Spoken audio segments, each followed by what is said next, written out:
Matapos makaalis ni Nalino at Tingting, ay umakyat ng muli si Magnus sa ikalawang palapag ng bahay. Naroon na rin si Althea, nakaabang sa kanya. "Mahal, kumusta na si Maris?" "Ayos na siya, mahal. Napagaling na siya ni Lino." "Mabuti naman kung ganun. Halika na, kumain ka na. Nagluto si Aling Maming ng nilagang bulalo na baka. Para raw makahigop ka at manumbalik ang lakas. Nalungkot ka yun kanina noong makitang wala ka ring malay. Kasi kaya nga raw siya nagluto noon ay para sa'yo. Tapos hindi ka pala makakakain. Mabuti na lang at ayos ka na ngayon. Makakain mo na rin ang espesyal na ulam na niluto niya para sa'yo." Mahabang paliwanag pa ni Althea. "Oo, mahal. Gustong gusto ko talaga yung bulalong baka.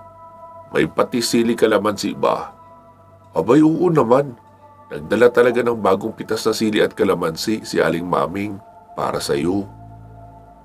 Ikaw lang naman kasi ang mahilig sa sausawan na ganoon rito Yumakap na nga si Althea sa bewang ni Magnus at magkasabay na silang naglakad papunta sa hapagkainan. Habang kumakain ng kanin at ulam si Magnus, si Althea naman ay nagmimerienda ng kape at puto. Matapos makakain ay narinig ni Magnus ang busina sa harapan ng gate. Kilala niya ang tunog na iyon. Iyon ang busina ng Pajero. Ibig sabihin ay nakabalik na sina Tomby at Pandoy, kaya agad siyang nagtungo sa may balkonahe. Nakita niyang pinagbubuksan ni Mang Ambo ng gate ang dalawa. Bumaba na rin si Magnus upang makibalita. "Uy, Mags, ayos ka na? Bakit tumayo ka na? Kanina lang putlang-putla ka at walang malay." Wika pa ni Pandoy. "Ayos na ako mga tol. Dumating rito si Lino kanina. Siya ang gumamot sa akin. Pati na rin si Maris. Ayos na siya. Nakabangon na." "Wow, bangis talaga noong Lino no? Siya na yata ang pinakamakapangyarihang babaylan na nakilala natin." Bulalas ni Tomby. Sabi naman ni Magnus, "Oo nga, tama kayo. Isipin nyo, kahit noong nasa akin pa ang 4 na gabay, ay wala pa ring binatbat sa kayang gawin ni Lino. Tsaka matalas siya mag-isip. Hindi siguro mahilig sa kape ang taong iyon. Kahit gaano kabigat ng sitwasyon, ay parang hindi kinakabahan Kalmado lang palagi ang pagmumukha. Kaya nakakapag-isip rin ng tama. Kahit sa kalingkingan ay wala akong makitang pag-asa sa labanan doon sa San Agustin. Nakita nyo naman kung gaano karami at kalalakas ang mga kalaban roon. Tapos sa panig natin ay iilan lang tayo. Malupit lang talaga mag-strategize si Lino, kaya natin na itawid iyon. Tsaka alam nyo ba, nakausap ko rin ang sidekick niya si Tingting.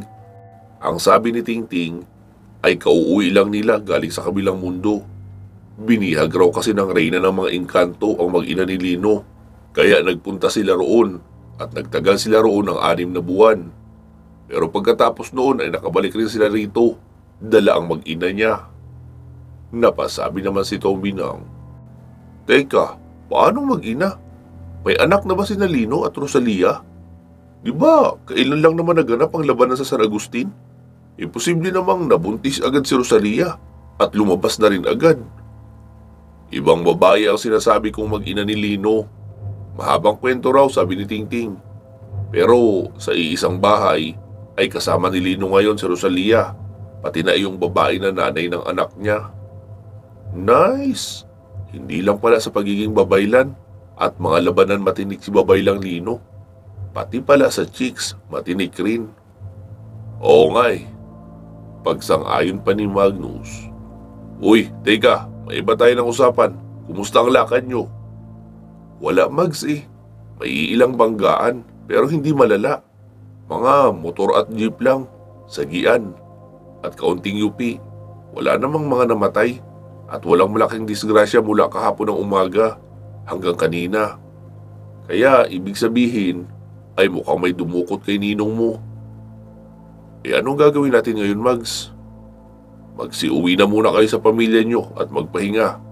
Bumalik kayo rito mamayang alas 8. Tayo naman ang susugod sa bahay ni Doña Victoria. Sabi naman ni Pandoy. Sigurado ka dyan, Mags? Nasa kondisyon ka na para lumaban?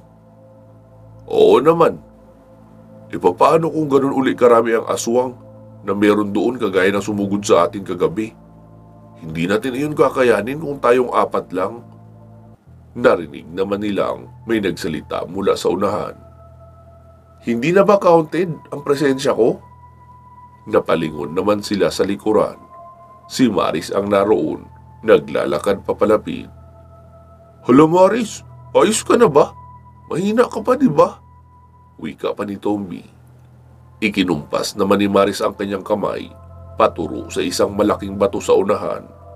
At noong isara niya ang palad ay nagkadurog-durog ang malaking bato. Ikinumpas niya naman ang kamay sa itaas at inikot. Biglang kumapal at dumilim ang kaulapan na animoy uulan. At ilang saglit pa ay nagkaroon ng ipo-ipo. Sabi naman ni Magnus, Uy, Maris, huwag kang magpaulan. Maraming nakabilad na panggatong sa likuran ng bahay niyo na sinibak ni Efraim. Kapag naghanap ng panggatong ang nanay mo, ikaw ang ituturo kung may kasalanan kung bakit nabasa ang mga panggatong. Natawa naman si Maris at dali-daling binawi ang mga kumpas. Saka muling bumalik sa normal na maaliwalas ang panahon. Wow, bangis noon Maris ah. Paano ka naging ganun kalakas? Bulalas pa ni Pandoy. Kay Lino yun galing. Pinasahan niya ako ng lakas na higit pa sa normal na meron ako. Kaya, kayang-kaya natin harapin ang mga kalaban kahit pa kasing dami ng mga sumugod sa hasyenda kagabi. Sagot pa ni Maris. Mags, anong plano maliban sa pagsugod natin doon? Hahanap tayo ng pinagkakatiwalaan ng Donya at pipigain natin para mapaamin kung nasaan si Ninong. Okay Mags, copy. Sige, uuwi na muna kami ng hasyenda. Babalik na lang kami mamaya. Iyang jeep na lang muna ang dadalhin namin. Okay, sige. Ingat kayo sa biyahe ha. At kung may kahit anong problema kayong makita, ipaalam nyo agad sa amin rito at darating kami. Copy, Mags. Wika pa ng dalawa at umalis na. Magnus, kumain ka na raw ba? Sabi ni nanay. Oo, Maris. Katatapos lang. Pakisabi, salamat sa pagluluto niya ng nilaga para sa akin. Namiss ko ang luto ni nanay mo. Matagal-tagal na rin nang huli ako makapag-ulam ng nilaga na luto niya. Oo nga Magnus, ako rin. Itong palaging nasa misyon tayo, kaya sobrang nakakamiss makakain ng mga pagkain na totoong lutong bahay. Oh, sige na Magnus, babalik na ako sa bahay. Para hindi ako antukin mamayang gabi sa lakad natin. Sige, ako rin. Wika pa ni Magnus at umakyat na sa mansyon. Pagkapasok ni Magnus ng kwarto ay naabutan niyang nag-i-spray ng pabango si Althea tapos nagbamap ng sahig. Oh, bakit bigla ka naglinis ng sahig? Tanong pa ni Magnus. Siyempre, may ibang mga tao na pumasok rito. Malay natin kung anong germs ang dala ng mga paa nila. Kita mong minsan ay nakapaalang ako rito sa kwarto. Didikit ang germs sa paa ko at pupunta sa higaan natin. Ay, ikaw talaga. Naging maselan ka na bigla. Ano ka ba? Tinuruan lang kami ni Aling Maming kung paano maging malinis sa pamamahay para walang nagkakasakit. Ah, okay. Tama rin naman yun. Pero mamaya na yan. Halika muna. Gusto kitang kayakap habang iidlip ako. Matamis naman ang ngiti na isinagot ni Althea at tumabi na kay Magnus. Umidlip lang saglit si Magnus at noong magising ay agad nang pumasok sa isang silid kung saan nagsisilbing armory. Naroon ang mga armas at mga balang reserve nila. Nagkarga siya ng mga balang may lamang blue sodium sa isang magasin. Tapos sa isang magasin naman ay pangkaraniwang bala na isinawsaw niya lang sa blue sodium solution. Matapos iyon magawa, ay inilagay niya na muna sa sasakyan pati na ang ibang kagamitan at mga baril. Pagkabalik sa sala ay kinuha niya ang cellphone at kumonekta sa Wi-Fi. Nag-order siya ng 300 pieces na regular arrow sa isang store ng mga archery equipments. Kakailanganin niya ng maraming palaso sa pag-akyat nila sa Ibisan. Pasado 6:00 ay magkakasabay na silang naghapunan. Nagluto si Althea ng pritong daing na bangus. May natira pa naman na kaunti sa nilagang bulalo ng baka, kaya sapat na iyon para sa hapunan nilang lahat. Masaya silang kumain sa isang mahabang lamesa sa kusina. Pakiramdam ni Magnus ay buo na rin ang pamilya niya dahil halos mapuno ang hapagkainan. Masaya rin ang lahat habang kumakain na puno ng kulitan at biruan. Matapos makakain ay agad nang nagsiligo sina Magnus at Mang Ambo para humanda sa pupuntahan. Pagkababa nila ay naroon na rin si Maris sa may tapat ng puno ng mangga, nakatambay, nakasuot ng black jacket, black fitted jeans at black boots.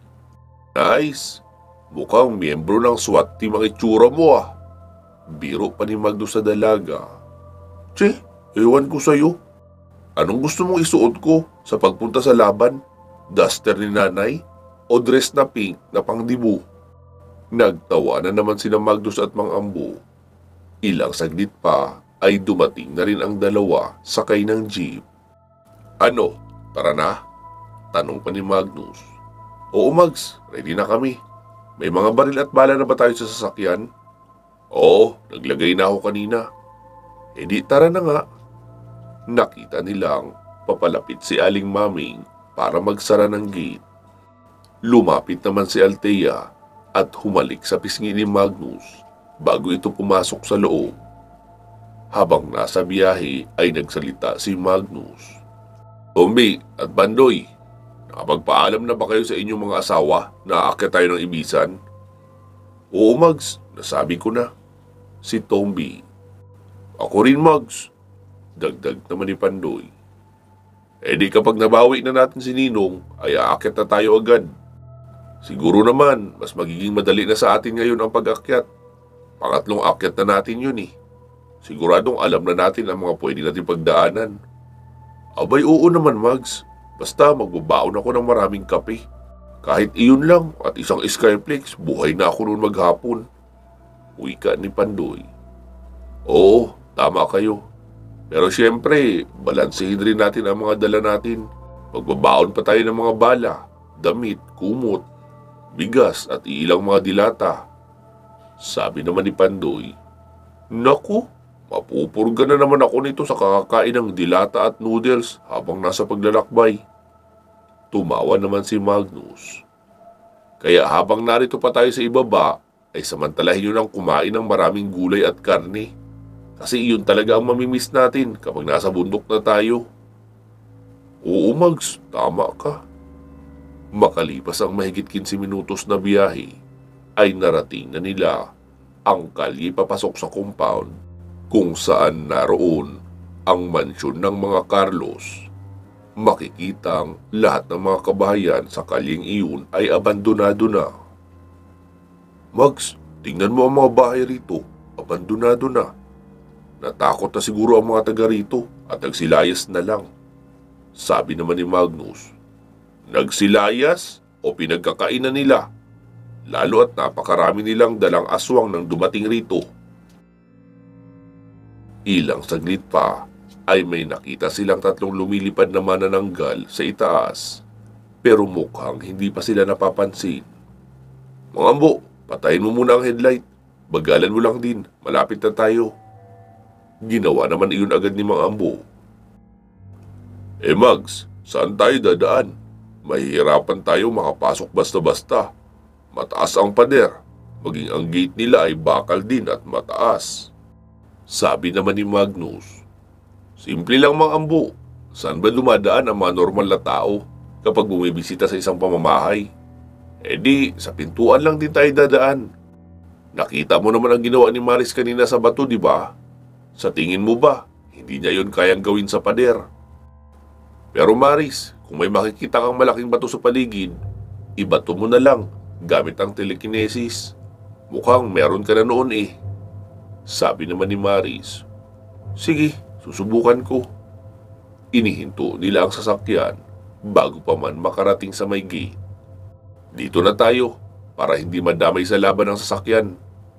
Nauna nang bumaba si Magnus at diretso siyang lumapit sa gate at kumatok. Tao po! Tao po! Bumukas naman ang maliit na window sa isang maliit na bahagi ng gate at may sumilip roon. Sino ka? At anong kailangan mo? Masugit na wika ng tauhang nasa loob. Ay, itatanong ko lang sana kung napadaan ba rito ang ninong ko. Sinong ninong? Si Father Jacinto. Sino ka at bakit mo hinahanap ang tao ngayon? Ako si Magnus Argente, inaanak niya. Ha? Magnus Argente? Yung may-ari ng Hacienda Argente? Oo, ako nga. Pagkarinig noon, ay biglang nagtatakbo papasok ng mansyon ang bantay ng gate. Sa may likurang bahagi ni Magnus ay naroon si Maris nakatayo at naghihintay ng hudyat niya. Nasa may harapan naman banda ng sasakyan, sina Tomby, Pandoy at Mang Ambo na may hawak na baril at itak rin sa likuran. Ilang saglit pa ay nagsimula ng magkaingay ang buong compound. Iba't ibang uri ng angil at tunog ang kanilang naririnig. Bigla ring dumami ang nagliliparang mga paniki sa itaas. Sabi naman ni Mang Ambo kay Tomby, tama ba yung ginagawa ni Magnus? Akala ko kasi surprise ang pagpunta natin rito para hindi makapaghanda ang mga kalaban. Kaso mukhang nagpakilala pa siya sa may gate eh. Eh di, nagkaroon pa ng oras ang mga lintik na aswang sa loob para maghanda. Hay, Mang Ambo, hayaan mo na si Magnus, diskarte niya yan. Ang mahalaga, hindi naman tayo ang nasa unahan na unang sasagupa sa malalakas na kalaban. Siya naman. Sa bagay, may punto ka riyan, Tomby. Ilang saglit pa ay may isang boses na nagsalita mula sa loob ng compound. Ang lakas din ang loob mong sumugod rito, Magnus Argentino. Nakita ko kung paano ka gulpihin ni Doña Victoria kagabi. Mabuti at nakaligtas ka pa roon. Akala ko ay nasa ospital ka na ngayon. Sabi naman ni Magnus. Teka, parang pamilyar sa akin ang boses mo ah. Ikaw ba yan, Alejandro? Ang kanang kamay ni Doña Victoria? Kumusta na nga pala siya? Buhay pa ba siya? Oo, buhay pa siya, Magnus Argente. Pero pagbabayaran mo ang nangyari sa kanya. Tamang-tama at ikaw na rin ang mismong nagpunta rito. Sa susunod na mga araw pa sana namin plano ang pagsalakay sa asyenda nyo. Pero dahil sa nagmamadali ka palang mamatay at ikaw na ang nagpunta rito, kaya pagbibigyan ka na namin. Sige na mga bata, sugurin sila! Sigaw ng kanang kamay ni Doña Victoria na si Alejandro. Mula sa labas ay dinig naman ang pagkakaingay ng maraming mga aswang mula sa kabilang bahagi ng gate. Tinanguan ni Magnus sina Tommy at Pandoy. Agad namang kinuha ng dalawa ang nakahanda nilang tig-apat na granada. Tinanggalan ng pin at inihagi sa kabilang bahagi ng gate. Maging si Maris ay binigyan na rin ni Magnus ng go signal.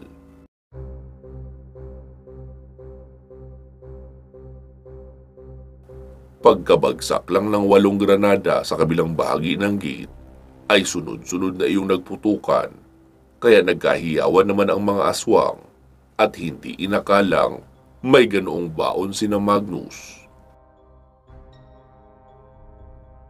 Hindi pa nga nakaka-recover ang karamihan ng mga aswang sa loob, ay umangat na ang isang malaking bato sa ere. Ang sukat noon ay hindi mayayakap ng 2 tao. Gamit ang kakayahan ng telekinesis, ay pinaangat iyon ni Maris sa ere at ikinumpas patungo sa malaki at matibay na gate ng mansyon.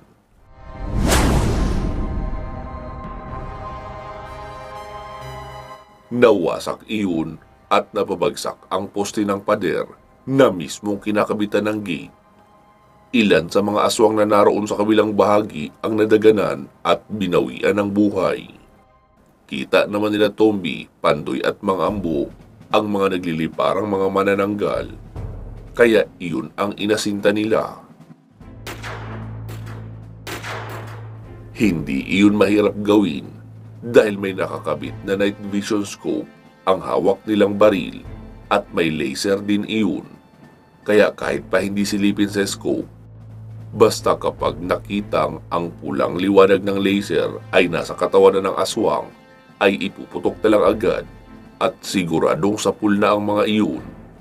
Si Magnus naman ay relax lang na naglakad papasok ng compound. Sinalubong niya ng pagtaga ng mahabang itak ang mga aswang na susuray-suray pa na papalapit sa kanya.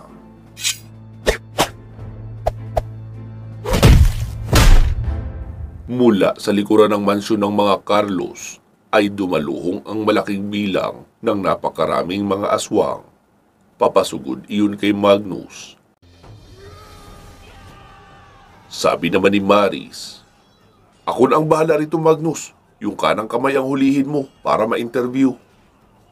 Nakita ni Magnus si Alejandro na nakangisi sa may unahan habang nakatingin sa kanya. Hinugot niya ang pana na nakasabit sa kanyang balikat at pinana iyon, pero nakangiti lang na umilag. Tapos kalmadong lakad lang patungo sa likuran ng mansyon, habang abala ang tatlo sa pagbaril sa mga lumilipad na aswang. Si Maris naman ay mag-isang nakatayo sa harapan ng gate. Binubuhat ang kung anumang bagay na makita gamit ang kapangyarihan. Pinapaangat iyon sa ere at ibinabato sa mga papalapit na mga aswang. Si Magnus naman ay pwersado ang mga pag-atake na kahit pa 2 o 3 aswang ang bumabangga sa kanya, ay nagagawa niyang kontrahin ang bigat ng mga iyon, kasabay ng mabilis na pagsaksak at pagtagpas ng itak. Hanggang sa tuluyan na siyang makalusot sa likuran ng maraming aswang. Kay Maris na kasi nakatuon ang atensyon ng mga sumasalakay. Noong naroon na si Magnus sa unahan, ay paisa-isang mga aswang na lang ang sumusugod sa kanya. Pero tuloy pa rin siya sa paghakbang, hanggang sa makarating na rin siya sa likuran. Naabutan niyang naroon si Alejandro, nakangiti lang na nakatayo sa bandang gitna, habang may isang babae at lalaki ang nakatayo sa tagiliran nito. Nagsalita si Alejandro. "Mga kaibigan, ito na ang taong hinahanap nyo. I would like you to meet Magnus Argente, ang pumatay sa mga kapatid yung tagaligpit. Magnus, ito naman si Rio at Cristel, ang pinakabagong padala ng Death Council para tumapos sa iyo. Sayang nga lang dahil nahuli sila ng dating. Hindi sila umabot sa kasiyahan sa hasyenda." Tinignan ni Magnus ang dalawa. Matalim ang titig ng mga iyon sa kanya. Nagbabaga ang mga mata at may kakaibang tattoo na simbolo sa noo. Iyon ang mga tattoo o logo ng Death Council na minsan ang nakita ni Magnus noong makapasok siya sa isang warehouse ng mga ito sa Zambales. "Magbabayad ka sa pagpatay mo sa aming mga kasama," wika noong babae at agad na sumugod kay Magnus. Nanonood lang sina Alejandro at Rio.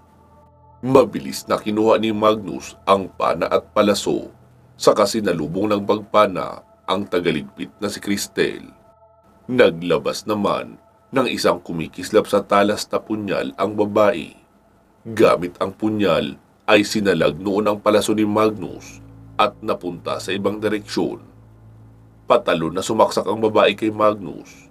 Patalon rin na umilag si Magnus sa kaliwa ng babaeng assassin. Sabay hampas ng katawan ng pana sa mukha noon. Sa bilis ng pangyayari ay hindi yun nailagan o nasalag ng assassin.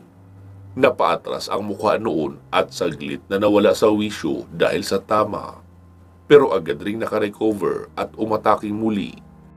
Kaliwat kanan ang ginagawang mga hook punches noon. Pero pinagpapalo lang din ni Magnus ang kamay noon gamit ang pana sa bahaging pulsuhan. para mailihis ang direksyon at mawala ng lakas. Isang patalon na roundhouse kick ang ibinigay ng babae, pero niyukuan iyon ni Magnus sabay sipa sa sikmura noon habang nakababa pa siya. Tumama ang sipa niya sa sikmura na nagpatalsik sa babae at napatihaya. Pero bago pa makapagbigay ng follow-up attack si Magnus, ay mabilis iyong nag-flip up. Iyong mabilis ang pagtayo sa pamamagitan ng pagpadyak ng dalawang paa sa ere at nakasunod na babangon ang katawan. Pagkatayo noon ay sinalubong rin ni Magnus ng paghataw ng pana, pero nag-backflip iyon ng 2 beses para makakuha ng distansya. Makikita ang galit sa mukha ng babaeng assassin. Muli iyong bumalik at saka pinaulanan si Magnus ng sunod-sunod na roundhouse kick at round kick. At sa sobrang bilis ay nahirapan si Magnus na masundan upang masalag. Kaya puro pag-atras na lang muna ang ginagawa niya habang nag-aabang ng tamang pagkakataon para muling magbigay ng solidong atake. Muling naglabas ng isa pang punyal ang babae. Balid 2 na ang hawak noon. Doon na mas kinabahan si Magnus dahil noong sumugod iyon ay hindi lang saksak, hiwa at pagtaga. Sinasamahan pa iyon ng malaelisi na pag-ikot kasabay ng pagsaksak ng punyal. Patuloy sa pag-atras si Magnus habang nasa mga kamay ng babae ang titig niya. Muling sumugod ang babae, isang roundhouse kick, kasunod ng round kick na may kasunod na wasiwas ng punyal. Nailaga ni Magnus ang 2 magkasunod na pagsaksak ng punyal, pero noong muling umikot ang babae at bumitaw ng round kick, ay nasapul si Magnus at tinamaan sa likod. Napasubsob siya sa lupa. Pagkalingon niya sa babae ay nasa ere na ito. Nakaamba ang pagsaksak ng punyal sa kanyang likuran, kaya mabilis siyang nag-rolling sa lupa para makalayo. Naisip ni Magnus na mukhang nadedihado na siya sa laban dahil mukhang bihasa sa martial arts ang babae at pangkaraniwang kasanayan sa mano-manong laban ang alam niya. Nakita niyang nakangiti at tumatawa pa sina Alejandro at ang lalaking si Rio, na tila tiwalang-tiwala na walang kahirap-hirap nilang mapapaslang si Magnus. Ibinaba ni Magnus ang lalagyan ng palasok kasama ang pana. Hinigpitan niya ang pagkakalak ng suot niyang gloves at palihim na pinindot ang switch sa loob para maging activated na ito. Muli siyang humarap sa babaeng assassin at pumwesto na tila makikipagsuntukan. Sabi naman ni Alejandro, "Sigurado ka? Kamao lang ang gagamitin mo laban sa 2 punyal?" Tumatawang wika pa noon. Hindi na iyon pinansin pa ni Magnus. Nauna nang sumugod ang babae. Pagkalapit ay sunod-sunod na roundhouse kick ang pinakawalan. Pero hindi umaatras si Magnus. Mas madaling sumalag kung nakadikit siya sa babae. Noong muling umikot iyon para mag-round kick, ay mas lalo pa siyang dumikit. At noong pagtalon para umikot, ay sinalo niya ang buong balakang noon at hinagis pa pabalibag. Kaya hindi natuloy ang round kick. Bagkus ay napasubsob iyon sa lupa. Naghuhumiyaw naman sa gigil ang babae. Kaya noong muling makabangon, ay puro pagsaksak naman ang ginagawa noon kay Magnus. Isang malakas at mabilis na pagwasiwas ng punyal ang ginawa noon, pahiwa sa mukha ni Magnus. Pero nakayuko si Magnus at gamit ang kaliwang kamay, ay binigyan niya iyon ng isang pangmalakasang suntok sa tagiliran. Napatagilid iyon at halatang napuruhan dahil dinig ni Magnus ang nagkabali-baling buto sa tadyang. Pero matibay sa sakit ang babae. Muling bumitaw ng pagsaksak patungo naman sa dibdib ni Magnus. Sinalag naman ni Magnus ang kamay noon sa pamamagitan ng pagtulak sa bandang ilalim ng siko. Kaya lumihis uli ang unday na iyon. Sa kanya binomba ng isang malakas na suntok sa panga. Ramdam rin ni Magnus ang pagkaalis sa pwesto ng Panganoon. Sumubsob ang babae sa lupa na nauuna ang mukha at hindi na muli pang gumalaw. Tulala at napanganga sina Rio at Alejandro sa nakita. Hindi sila makapaniwala na sa isang malinis na pagkakataon ay mukhang nawala ng malay ang isang asasin. Samantala, hindi ito ginamitan ng patalim ni Magnus. Nakita ni Magnus na may dalawang manananggal ang papasugod sa kanya. Kaya mabilis siyang nagruring sa lupa patungo sa direksyon ng kanyang pinaglapagan ng pana at punyal. Kinuha niya ang pana at dalawang palaso. Saka magkasabay na pinakawalan sa ere. Kaya sabay rin iyong tumama sa magkasunod na manananggal na sasaklot sana sa kanya. Napahiyaw ang mga iyon kasunod ng pagbulusok sa lupa at binawian ng buhay. Pansamantala muna natin puputulin dito itong ating kwento. Magsama-sama tayong muli sa part 134. Mga katribo, ipapaalala ko lang muli yung aking kahilingan. Alam nyo na yun. Maraming salamat po sa pagtangkilik sa ating channel at sa mga kwentong ina-upload rito. Mag-iingat po kayo palagi at hanggang sa muli.